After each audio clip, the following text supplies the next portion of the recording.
Hey, everybody. Welcome. This week's going to be very important as the pandemic is winding down. Mental health problems are not. They have, in fact, escalated during this very difficult time, especially substance use and substance abuse troubles. And so I decided to get one of my friends who's an expert at substance abuse treatment to join me this week. It's Orlando Vargas. He is currently the director of research development at House of Freedom, a substance abuse treatment facility in Orlando, Florida. Orlando has been an Amen Clinic's brain health coach since November 2015. He started his journey with House of Freedom in 2009 and has a vast amount of experience in developing brain healthy recovery programs, incorporating the Amen Clinic's method to do this. In addition, he's a certified addictions professional and is dedicated to helping and working with alcoholics and addicts from all different backgrounds. So, Orlando, welcome. I'm so excited to be able to talk to you today. Thank you so much for having me, Dr. Amen. It's really an honor, and I'm equally excited to be here and to be able to share information with the audience. So, talk to us about how you became involved in addiction treatment. Okay, well, my wife, her father actually founded House of Freedom. And before, believe it or not, I was assistant and applications analyst at a bank. Okay. But I always had a desire to help other people out. And, like you mentioned in your book, you have to know your why, know your motivation, right? So when I saw the opportunity, given how my wife and her father, right, they worked in substance use recovery centers, I decided to give it a try. I decided, hey, look, I think I can do this. I certainly have the passion to help other people. So let me see how I can incorporate this and help others. And that journey, like I said earlier, or like you said earlier, it started in 2009. And I've been in House of Freedom since then, working and helping, different family members and individuals. So I actually love that you come to this from a systems analyst perspective, because too often addiction treatment's loosey-goosey. And it's like, it's not done in a brain-centric or brain healthy way. So how did you get connected to my work? Okay, well, that's a great question. So back on 2010, I'm sitting in my office and I have a little bit of a budget here within the organization to buy some books. Okay, so I'm sitting in my computer and a colleague of mine by the name of Carlos, he passes by. And I go, hey, Carlos, I'm actually looking for books to give to our patients here, so that way they can, learn about addiction and whatnot. And he says, there's this book, you have to get it. And I'm like, okay, so what is it? And he's like, it's called Unchain Your Brain. And I'm like, okay. So, I went ahead and ordered the book. And once the book got here, I think I finished the book within like 3 days. And I didn't finish it earlier because I had to work during the day. And it was one of those aha moments where I'm thinking, oh my God, how come I've never heard of this before? And I quickly, went online. I looked at information. I started calling the corporate offices, okay, of the Amen Clinics. And I said, we need to get a brain stack machine here at House of Freedom because you guys have Sierra Tucson facility that has it. What do we have to do? And that just completely changed my life. And I'm being completely honest here, not only for my patients, but the way I approach things, the way I see things, the way I make recommendations. It was just one of those moments where I just became much more valuable to the community that I serve, because everything that I've implemented from the Amen clinics and from that book is actually provided some really good results. Yeah, it's just sort of a rational approach that all addicts aren't the same. If you don't look at their brain, how do you know what's really going on? It's easy to call people bad. It's easy to shame them. And so, I'm just so grateful. Let's talk about some of the big things you've learned and how you apply it at House of Freedom. Okay, well, first of all, like you said earlier, how do you know unless you look, right? So understand then the four components, right, which is the biological, psychological, social, and spiritual aspect. That's really the four components, like you say it in the book, that make up a person, right? So we have to make sure that when we're treating someone, we're not just doing one area, right? Because a lot of times with different substance abuse facilities, they just focus too much on either medication or just too much on the social aspect or too much on spirituality. And a lot of times it's like, hello, what's the organ of behavior? Well, it's the brain, okay? And, unless you fix that first, there's no way that the other aspects, the emotional aspect of an individual can reach its full potential and actually implement those desires and wishes. So that has to be the foundation for every person in recovery. And obviously, not everyone can afford, right, a brain spec, but even the tools that you provide, the questionnaires, they're truly magnificent because a lot of times, not only can you learn more from the individual, but you can sort of put them in certain categories and say, okay, well, it seems like you might be compulsive sort of addict. Okay, so how do we treat that? And then we follow those protocols. Or you're impulsive, or you're emotional. And I've noticed that in your book, Your Brain is Always Listening, you actually updated those types, which I love. The first one, which is sort of like the balanced, right? Because if you're fine, well, how do we keep it like that, right? I mean, you can't just go start, hitting your head with like playing football or doing MMA or playing soccer or whatnot. So, those components are really, really crucial. So that's sort of like, to me, the foundation. And, believe it or not, a lot of people who come here, they've been to 4, 5, 6, 7 treatments.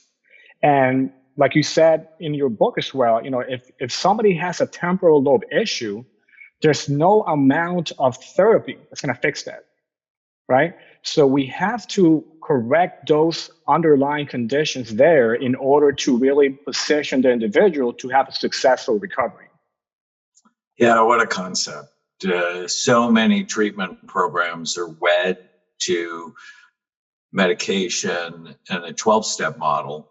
Mm-hmm. And when I was writing Your Brain is Always Listening, I'm like, how come no one's updated the 12 steps with a neuroscience informed perspective?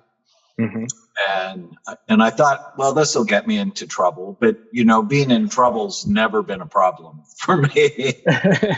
But it just sort of made rational sense. In the typical 12 steps with your life is out of control, it starts with number 1. And I'm like, but that's not number 1. That's number 2. Number 1 is, well, what the heck do you want? Right? As you said, if you don't know your why, you won't do the what. Mm-hmm. And so in the new program, I'm like, step 1, why do you care? Why do you want to be healthy? Why do you want to be sober? Why do you live? Right? Why do you breathe? And if you don't know that, and so often I ask people, tell me your goals, and they immediately go to work or they immediately go to money. And I'm like, no. What are your goals in your relationships? Right. What are your goals in your health? Work and money, they're important, but they're important only in the context of a whole life. Because those people who are just seeking money or just working 80 hours a week, mm-hmm. they're generally not happy unless they're purposeful, unless it has a deeper sense of meaning and purpose. So that's step one. Agreed. And step two is your life out of control, right? Basically, you know, I live with this question day in and day out: does it fit? Does my behavior fit the goals I have for my life? Mm-hmm. And if it doesn't, then what am I going to do about it? And then three, it's like, just like you said, got to get your brain right. How many scans do you think you've sent Damon clinics over the years? Oh, I want to say over 50 scans. Okay, which I wish it was more, to be honest, right? But you know, we do travel a lot to get to the facility, and that's why I'm so happy that you're actually opening up a Amen clinic here in Florida. Which when I found out, it was just like, oh my God, it was like another aha moment where I'm just so happy because I'm finally, you know, able to go back there and go through the process and utilize their software and your applications, which basically they're great and easy to understand. And has step three, and then in subsequent podcasts we'll go through some of the other steps, impacted your own life personally? Which step? Step three? Yeah, get your brain right and your mind will follow. Yeah. Well, you know, I actually had a brain spec at your clinic in Reston. That's where I had my first brain spec. Okay. And when I had the brain spec, you know, the blood flow throughout the cortex was actually healthy, was good. You know, I haven't had any traumatic brain injuries or had any substance use disorders or anything like that. I don't smoke cigarettes, you know, I exercise. But I did notice that my basal ganglia were very active. Okay. And, you know, oddly enough, you know, I am someone who does have anxiety at times. I sometimes do avoid conflict. Okay. And, you know, when I seen that, I'm like, my basal ganglia are overactive. And, you know, it really makes sense because I do feel like I am someone who has anxiety at times. So how do I manage that? Right. So what I did was I changed my diet even more. I started taking omega-3. Okay, or you know, your omega-3, Neurobite Plus, and brain and memory power. Okay, so those three, like you call them, those are the brain basics. And you know, I took that, and then I had my second scan in California when I had the training with you back then, and that activity had calmed down so much because not only did I understand how my neurochemistry was working at the moment, but I was taking action and making changes, you know, implementing, and I do a lot of the Omni diet that Tana wrote, you know, so that 70% vegetable, 30% protein approach, which is really the most beneficial, right? I mean, obviously, you know, people react differently to different diets and whatnot, but that's like one of the safest approach and one of the most, you know, successful because obviously one thing that we can all agree upon is that eating more vegetables is actually good for you. Okay. And that diet really has a lot of vegetables in there. And when I implemented that, then it did make a huge difference. And not only that, I eliminated gluten from my diet. And oddly enough, it helped so much, even though I don't have celiac disease, right? And I don't have any sensitivity per se. I just feel better when I don't eat dairy, when I take my omega-3s, my brain and memory power, my Neurobite Plus, when I exercise, when I sleep well, you know, when I do all the things that you mentioned in all your books and just really, you know, apply the Amen method to my life personally. So that's been, you know, a really benefit. And it's funny, I know that you are the brain doctor, right? You are known as a brain doctor. And I tell people all the time, well, if Dr. Amen is the brain doctor, I'm the brain counselor, you know, because I'm always talking about brain, you know, how we fixing it, you know, how we check that out, you know, what are we doing to make it better? You know, we recommend a lot of hyperbaric oxygen therapy, which, you know, I've seen you utilize to great success. So, you know, everything that you do and say, I implemented fully in our operation and in my life personally. Well, I'm so grateful. I mean, you know, it's really the fruit of my work over time. And when we come back, we're going to talk more about substance abuse, addiction treatment, and this new 12-step model. Stay with us. Your brain is always listening. I am thrilled to be your guide and show you how to tame your dragons so that you can have the happiness, peace, and the relationships you deserve. We're back with Orlando Vargas from the House of Freedom in Orlando, Florida. We're talking about substance abuse treatment. We're talking about in the context of the new 12-step program I developed and wrote about in Your Brain is Always Listening. Talked about step 1, know your goals. 2, know when your behavior doesn't fit your goals, when you've been taken hostage. 3 is love, balance, and repair your brain. And we started talking about hyperbaric oxygen, which it's really a very effective treatment to help repair the brain. And whenever you go in a chamber, you're doing something good for your brain, which means you're less likely to do things that are bad for your brain. And tell me your experience with hyperbaric oxygen.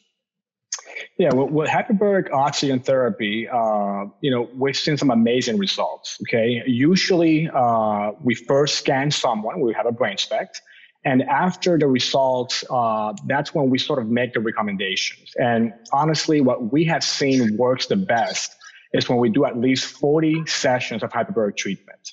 Okay, so that's the protocol that we've been implementing, and the faster they can actually complete the hyperbaric treatment, the better the outcomes. Okay, so for example, a lot of times we'll tell clients, you have to do a minimum of 5 sessions a week, but if you could do 10 sessions a week, then even better.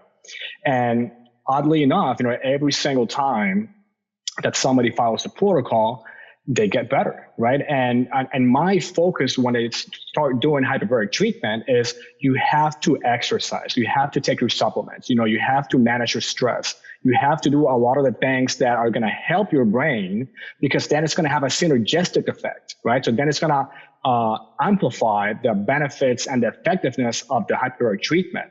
So a lot of times when we see a before and after from hyperbaric, it's like, they can't believe it, and the great thing is that when the client has a loved one that they live with, either a spouse, a kid, or brother, they have reassurance that not only is the scan looking better, but they're actually looking at the person and they seem different. And I'll tell you a story. We had a veteran that actually went through that process.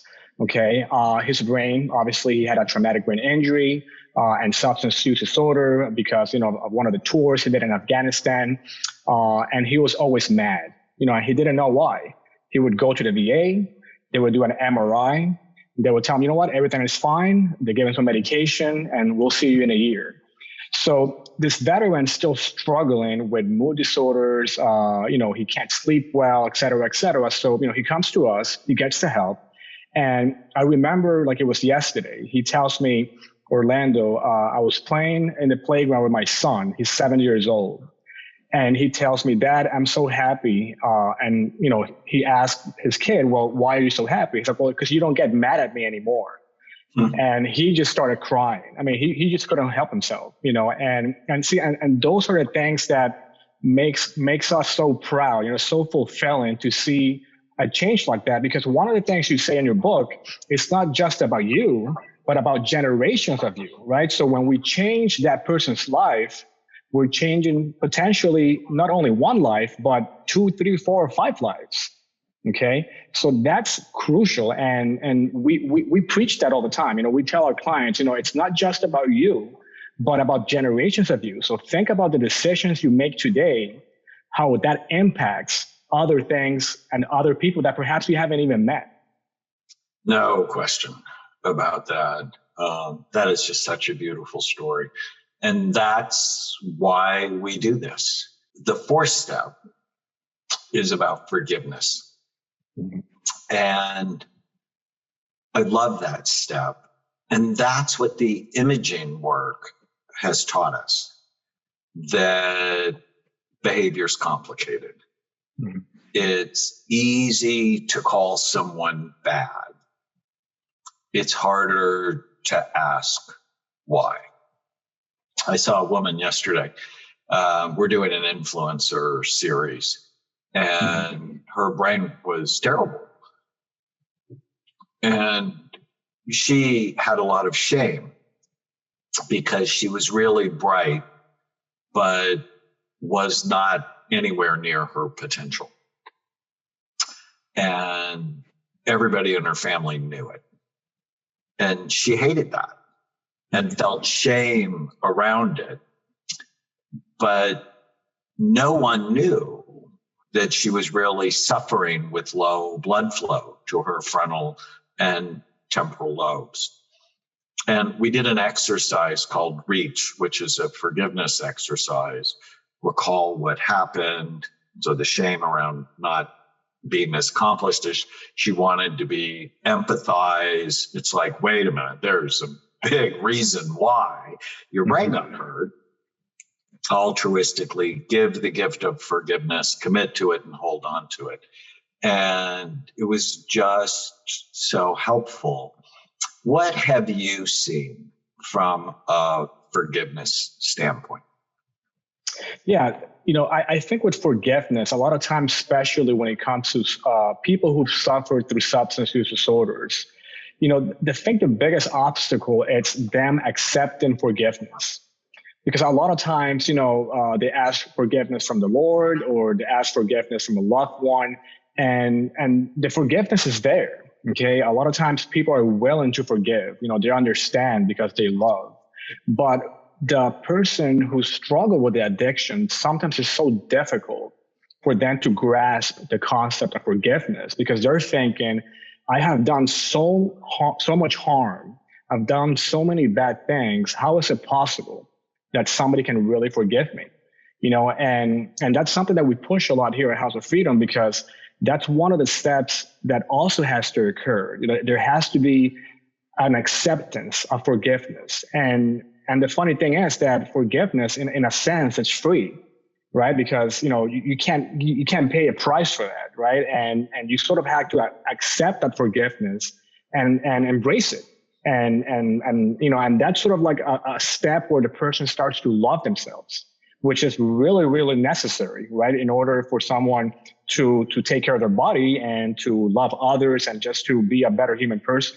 So again, in my perspective, in my experience, forgiveness, it's a powerful tool that has to occur for that healing to occur and for that person to really embrace their new lifestyle and really forget about the things they did in the past.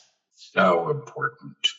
And then step 5 is know your type, because clearly all addicts are not the same. All people struggle. Some of them are impulsive, some of them are compulsive, some of them are sad, some of them are anxious, some of them are all of those things. Some of them are temporal lobe and that they had a head injury. And this one size fits all treatment plan is stupid. It's like one size fits all for fever, or one size fits all for chest pain.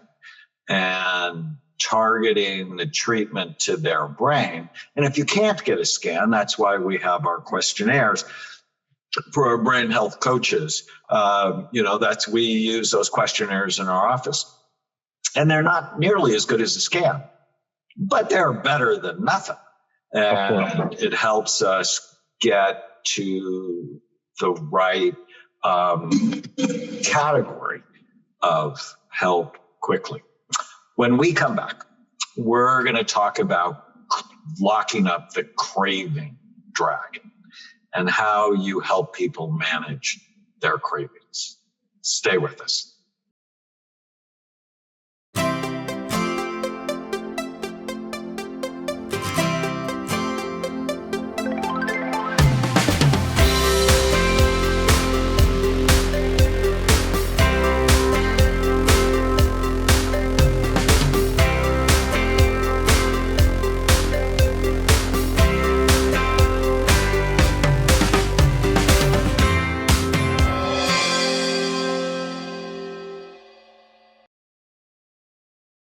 Welcome back. I am here with Orlando Vargas, Director of Research Development at House of Freedom, a substance abuse treatment facility in Orlando, Florida.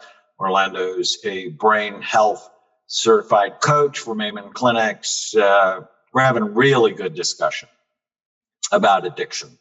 And we are talking about the 12-step program. And he first came to my work with my book, Unchain Your Brain, Breaking the Addictions That Steal Your Life, that I wrote with David Smith, who many people think of as the father of addiction medicine in the United States. And we talked about step 1, know your goals. Step 2, know when your addiction's taken you hostage. 3, a radical new approach, love, balance, and repair your brain.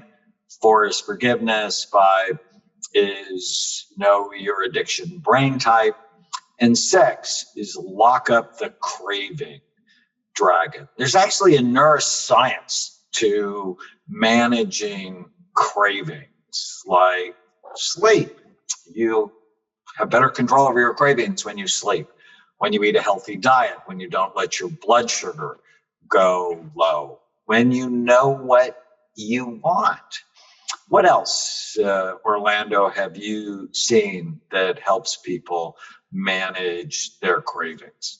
Well, obviously, all the items you just mentioned, I think a lot of times, people underestimate the power of supplements. Okay, because with your supplements, on the Brain MD line, there's such a high quality supplements that they actually help with all those things that we just mentioned, right? So, NAC, in brain and memory power, chromium, something that's also in one of your vitamins, vitamin D, having those levels verified and checked. And it's funny, whenever we check vitamin D, every single person, they're low. And we're here in Florida, right? The Sunshine State. And like you mentioned in your book, you're in Southern California, where you might think that people are exposed to the sun. But the reality is that, we're deficient on vitamin D. And that's such an important component, right? Because as we know, vitamin D is a precursor to a lot of hormones, and there's vitamin D receptors in our brain. So when we talk about cravings, it's really, really crucial to implement a diet, like the Omni diet, where we start balancing the insulin levels. Because if you start eating the sugary stuff and then, processed foods, then you have your insulin going up and down like a roller coaster. And, I saw a study a few years ago that talked about 90% of people who have a relapse, they're hypoglycemic. So when you think about that, and how when you have low sugar levels, you have less blood flow to prefrontal cortex, the CEO, decision maker, well, you're going to be more exposed to making bad decisions. So when we talk about cravings, a lot of times people think about weight control, right? Which is obviously a part, and obviously being sober, but it goes a little bit beyond that, because, we're really talking about life or death a lot of times, especially when it comes to substance use disorders. So managing those cravings is just essential and really, really important. NAC is such an interesting nutrient. And there are studies showing it decreases cravings for alcohol, for marijuana, for cocaine, for compulsive gambling. It's been shown to help mood, even in people with schizophrenia.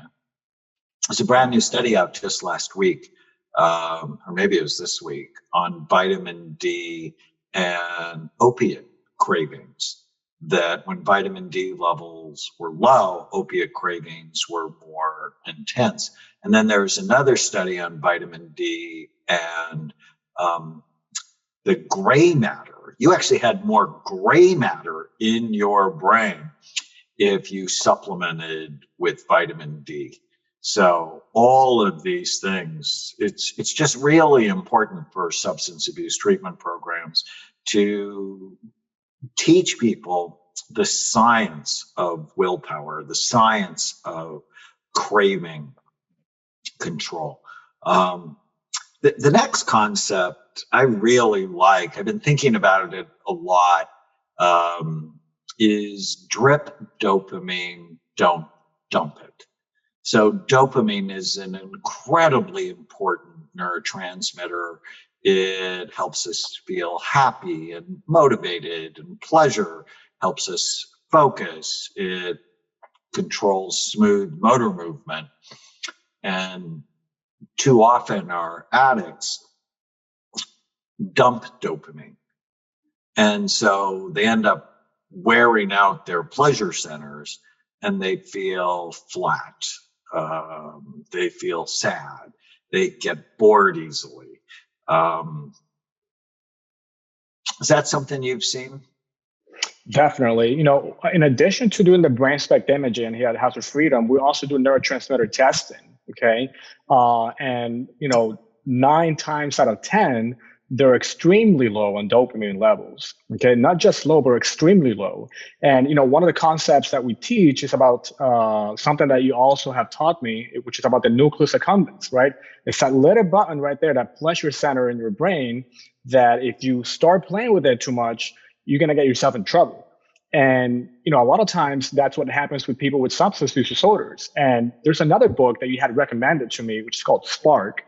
And within that book, they talk about, the gene variation D2R2, which shows that people who have that gene variation usually have about 70% less dopamine and usually tend to be more prone to addictions.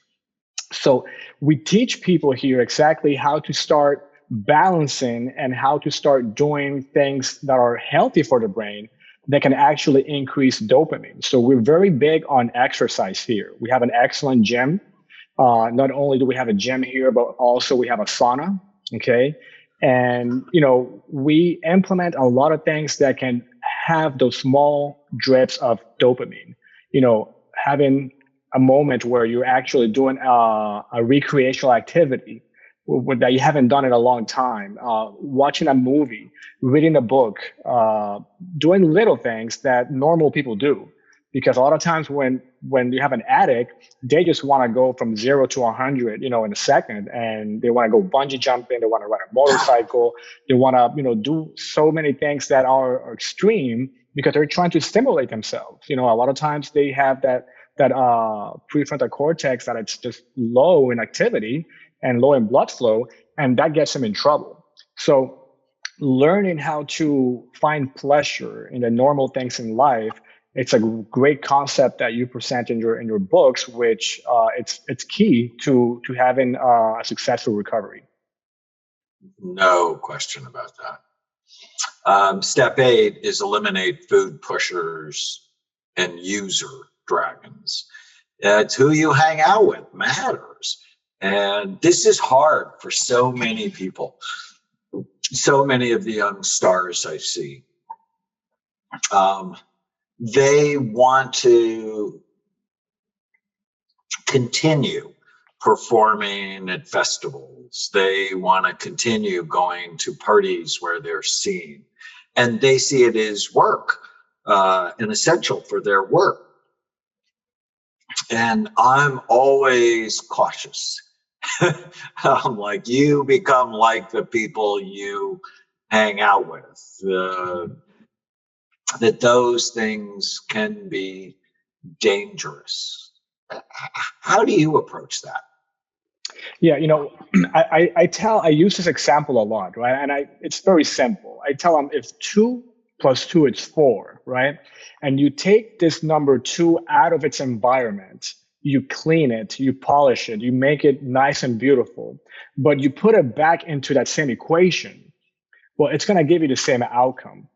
So definitely, just like a cold can be contagious if you're around someone who has a cold, well, if you have depression, if you have anxiety, if you have bad habits in general, well, that becomes contagious too.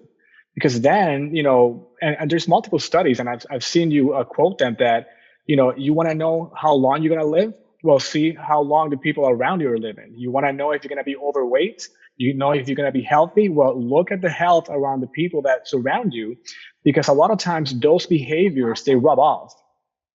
And if you if you think you're going to change the world, a lot of times that becomes sort of like a challenge, and people try to do that, which is precisely what you just mentioned now, which is, going to those concerts and doing those things.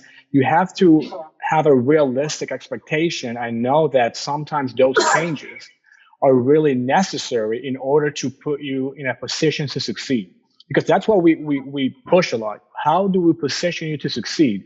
Obviously, if you suffer from substance use disorders, we don't want you, near anywhere where drugs are easily accessible. We want you to be with someone who's a recovery coach, or we want you to be with somebody who's a personal trainer, or somebody, who has goals in their lives, and they're clean and sober.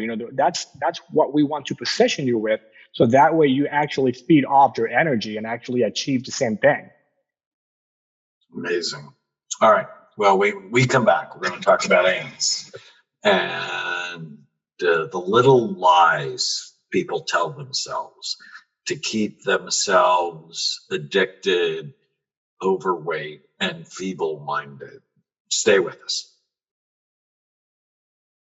Are you looking for ways to heal ADD, enhance your memory, conquer anxiety, depression, insomnia, autism, and other conditions? Hi, I'm Dr. Daniel Amen. We provide courses based on what we've learned over 30 years of clinical practice.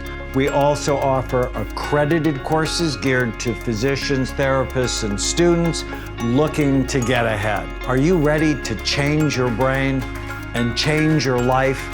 Get started today. Welcome back. I'm here with Orlando Vargas. We're talking about ways to beat an addiction. Orlando's the director of research at the House of Freedom in Florida. How long has the House of Freedom been around?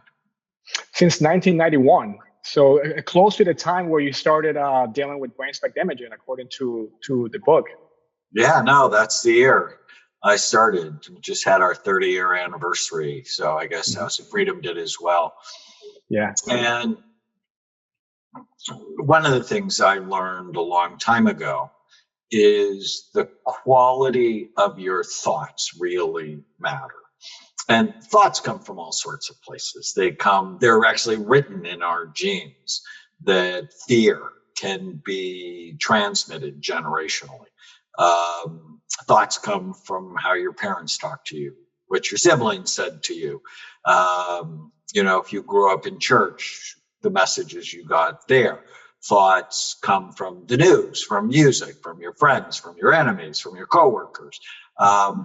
And just because you have a thought has nothing to do with whether or not it's true, whether or not it's helpful. And so many of my patients are infested with what I call ants, automatic negative thoughts, the thoughts that just come into their mind automatically and ruin their days. So at House of Freedom, how do you get people to have their minds healthier? Well, you'd be surprised. We do a lot of psychoeducative therapy. And when we were researching for curriculum that would target a lot of the things that you talk about, we couldn't find one. So what we did was we actually implemented the Unchain Your Brain, the 10 steps, into our treatment program. And every single person that comes here, they get exposed to that curriculum. And step number 7, it's the ants. And it's funny that you say that, because I always tell my patients that if that's the one step, that if they can conquer that step, they're way ahead of the competition. They're way ahead of that journey, because our battle a lot of times it's in our mind. And when we're constantly thinking negative and those automatic negative thoughts are infesting our brain, I always tell them that the more you do something, the better you get at it usually. So if you're constantly thinking negative, well, guess what? You're going to be really good at thinking negative. So we have to, number one, identify the different types of ants, which we have, like the fortune teller or different ones that, we have been able to identify in the book. And, once they start putting 2 and 2 together, they say, well, these are irrational thoughts. It's true. I don't have to believe every single stupid thought that comes to my mind, because a lot of those thoughts are not true. So once we start changing those thoughts, then the associations, okay, because associations in recovery are really, really crucial, right? I mean, if you always associated one thing with substance use, then we need to sort of like change that and allow you to practice and enjoy sobriety without that counterproductive behavior. Okay. So utilizing the Unchain Your Brain curriculum that we sort of like, you use here from your book, we've actually been able to teach clients about step number 7, about the ants and the importance of changing that. Because, I always tell my patients, when you have a negative thought or a positive thought, it's not magic. There's actually a neurochemistry behind that. And, you can't continue thinking that way if you are going to be a new version of yourself. We have to work on the thought pattern so that this person can start, again, learning forgiveness, learning how to love, learning how to obtain dopamine and reward in a healthy manner. And that's really, a fundamental aspect of recovery. And along with the ants come the little lies that we tell ourselves, like everything in moderation, which I actually think is the gateway thought to relapse, or I want what I want when I want it, which is the 4-year-old that often runs the addict's life. Or it's Friday, I deserve it, or Saturday, or Sunday, or Monday, or it's Christmas, or it's Easter, or it's Halloween, or there's just always a reason to hurt yourself if you're not serious. Drew Carey, the comedian that lost a whole bunch of weight and kept it off for a long time, he's just said it perfectly. He said, eating crappy food isn't a reward. It's a punishment. And when I read that, I'm like, oh, he's going to stay well. Because when I first got healthy, I would miss Rocky Road ice cream or a brownie or a donut. And it wasn't until I saw the little lies and I deserve it.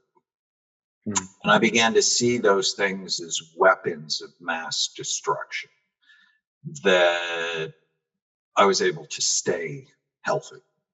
So, what other little lies do you think you've heard from your patients? Well, one of the biggest ones that we, they talk about it. Well, I don't have an addiction issue like they have it. I only drink alcohol. I don't do cocaine, or I don't do, opioids. And that's one of the ones that we hear a lot, because they always try to minimize, their addictive behavior. And, it's funny, I talked to my patients just this last week about a study that recently came out from Spain, if I'm not mistaken, about alcohol use. And basically the outcome of the study was that there's no safe amount of alcohol use. Those participants who drank a little bit during the week had less white and gray matter in their brain. And as we know, when it comes to brain, right, the size matters, right? So we want to have the most, gray matter and white matter as possible. So, minimizing their negative behaviors to justify them. It's one of the things that we see most often for people to give themselves permission to engage in these behaviors. Size matters. Send me that study. Okay, I will. And, I've been fighting against the alcohol is good for you for a long time. Last year, the American Cancer Society came out against any alcohol. And I wrote a blog. It was our best blog last year. It was called I Told You So. And I start the blog with when I dated Tana, my wife, 15 years ago. She told me, I'll never tell you I told you so. She lied. It's her favorite thing to say. And yeah, I told you so. You know, I've been saying for 30 years, ever since I started looking at the brain, alcohol is not a health food. And then to have the American Cancer Society come out against any alcohol, because they said any alcohol increases your risk of 7 different kinds of cancer, that you just gotta go, why is it so popular? Do people really feel so bad that they can't find another way to calm their anxiety? Diaphragmatic breathing, meditation, hypnosis, GABA, magnesium, theanine. There's so many ways. You know, the right music, smelling lavender, looking at relaxing images, getting a massage, taking a sauna. All of these things work. It's just people develop habits, and we are habitual creatures. And, you know, the question really is, do your habits serve you or do they hurt you? And the ones that hurt you, identify them, work to break them. Orlando, it's been such a joy to talk to you. How can people learn more about you and the House of Freedom? Well, yeah, I mean, they can certainly go to our website, which is hofrehab.com. Also, we have houseoffreedom.com as a website. And they can also call us, you know, at 407-957-9077. But the best way, again, it's going through our website, houseoffreedom.com. We have a YouTube channel, a Facebook channel as well, and Instagram. And we always are uploading a lot of good content and educating the community in English and Spanish, which, you know, there's a large population of Spanish speakers also suffering from all the things that we talked about today. And sometimes there's not enough resources for that community. So that would be the best way to be able to reach us. Thank you, my friend.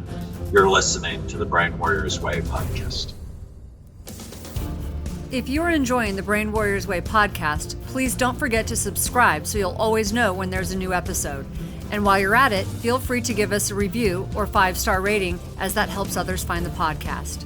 If you're interested in coming to Amen Clinics, use the code PODCAST10 to get a 10% discount on a full evaluation at amenclinics.com.